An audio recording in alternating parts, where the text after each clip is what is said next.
So you recently released a report about where the things in Australia are this year with all the uncertainty around the Middle East war and fuel prices going up. We hear a lot about the cost of living and all that stuff. And then the budget changes tax at a much deeper level than it's been done for years. Tell us, what are some of the responses Aussies are making to this this uncertainty and this pressure? Well, yeah, that's a great catalogue list of it, Matt. And then you've got, house prices and interest rates and rent and everything else. So cost of living, cost of housing have been strong, but the global uncertainty, the geopolitical shifts, the impacts on Australians, the sense of vulnerability that Australians feel to that, and then just the general political uncertainty as well has created quite high levels of challenge and safety issues. Australians feel pretty safe in their neighbourhood, reasonably safe in Australia, but in a global perspective, a little bit exposed. So that's sort of the sentiment side of it. And when we asked a question around, well, the cost of fuel and Strait of Hormuz and unsettlement in the Middle East, how does that impact you and how long will it last? Australians are less likely to think that these things will pass quickly.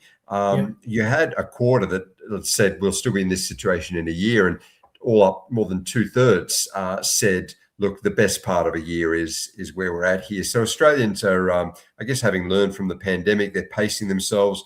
They don't believe in 6 or 8 weeks it'll be a new dawn. They believe that some of these challenges will be fairly persistent for the year ahead. So you mentioned the pandemic there. That was really the last time, I suppose, there was this sort of global uncertainty that hit Australia. What's the comparison between 2020 and 2026? Well, it's quite remarkable because, as we just discussed, we're always surveying Australians. So if we go back to the data at the start of the pandemic in March 2020, and we asked Australians, how uncertain do you feel about the future? Based in the current context of COVID emerging, 39% said extremely or very uncertain. Well, when we ran this last month amidst the uncertainty in the Middle East, that went up, wasn't 39%, it was 43% said extremely or very uncertain. In other words, the general level of uncertainty and anxiety about the geopolitical situation now is higher than it was in COVID. Yep. And in these actual things like how anxious do you feel, how frustrated do you feel, how unprepared do you feel, each of those markers was significantly higher in the current context than in the COVID context. Only two things were less. Australians felt more scared in COVID, 28%, then 25% currently, and more vulnerable, 29% compared to 23% currently. But on the broader sense of a general sense of uncertainty and unprepared and frustration because prices were changing, shopping habits were changing, cutting back on travel and the like, because of fuel now, because of COVID lockdowns then, it's higher now than then. So it has had a big impact on an already heightened sense of cost and uncertainty generally. So these current times compared to COVID are quite strained. So two questions immediately come to mind as a pastor in one respect. What do people want to hear and what do they need to hear? Well, they need leaders to give a sense of confidence. The leaders in a local setting, in an organizational setting, in a national setting, they have access to information or indeed a sense of experience and a sense of having lived through and led through crises before that they need to bring to these times. We found that a crisis like this can bring creativity, where we can find new ways. Often leaders are set up to do that, where we can bring a sense of clarity and direction and leadership and indeed a sense of confidence. I think that's what leaders need to bring.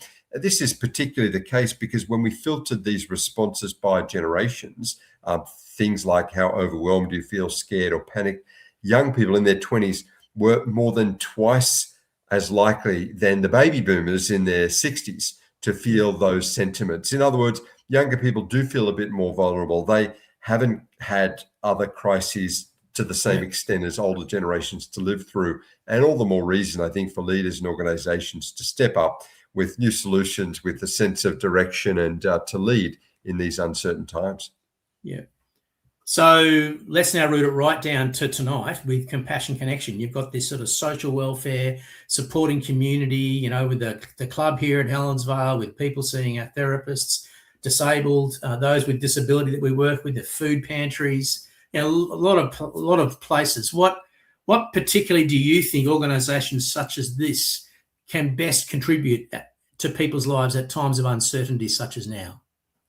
Well, Australians are looking for support, and for some, that's going to be in the practical support in terms of some food or financial support in some ways. So, these services are more utilised these days and increasingly critical. But it's even beyond the practical support to the emotional support, to just a sense of confidence and guidance in these times. Australians are more disconnected from community. Australians don't have those same social resources, often in the extended family or the local community. And indeed, they're more isolated. Loneliness, from our research, is higher today than it even was in the pandemic. And indeed, it's higher in the younger generations than the older generations. So any of the sense of connection, of direction, of input, and of professional care that we can give, it matters more now than ever. So let's take the plane back up to the top. You've been doing this for 20 years, as we said at the start. Give us, I suppose, 3 things that you've seen over the last 20 years that have been major changes in Australian society. Well, the first would have to be technology, and not only that the technology is changing, but the speed at which we adopt it and the extent to which it transforms society.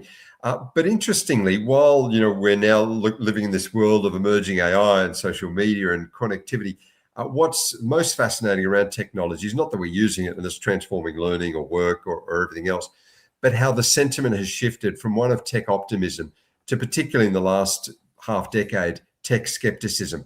And Australians are not as optimistic or positive about the use of technology. They're clear-eyed about the harms, about the loneliness, about the disconnection that it brings, and indeed sometimes the addictive nature that indeed is not a byproduct, but an intended part of its design. And so Australians are using technology to control technology. They're pushing back a little on it. And certainly adults are seeing the downside in the lives of young people. So probably that embracing of technology, but the rise of tech skepticism would be one of those. I'd say the second thing is just generational change. And that's a general theme that we look at every survey. We filter by generations. But both the strengths that young people today bring, the speed of their learning, the adaptation of new technology and the global connection that they have is phenomenal. But also how we have seen an impaired use of or inculcation of life skills and people skills and social skills. That's certainly something for society to look at, and leaders. How can we engage and connect with the next generation, help them build that resilience, that social skill, so they're not as isolated or lonely or reporting the fragility that we're seeing even on this data at the moment. And probably the third thing is the need for community and for community resource. And Compassion Connect is an example of that.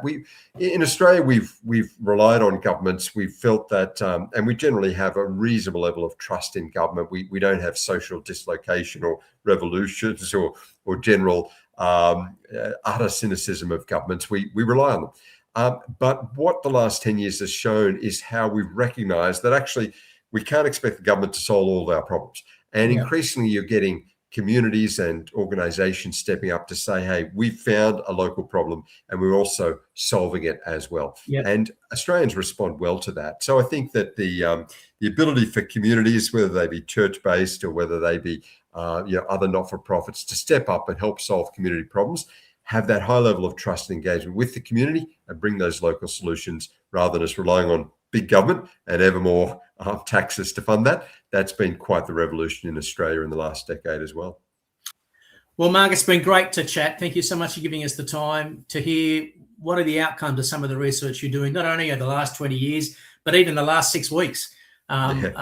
Really appreciate that. And it will help us all in our businesses, in our church environments, and in Compassion Connection itself to better serve the people that have around us. So thank you very much. You're very welcome. Thanks, Matt.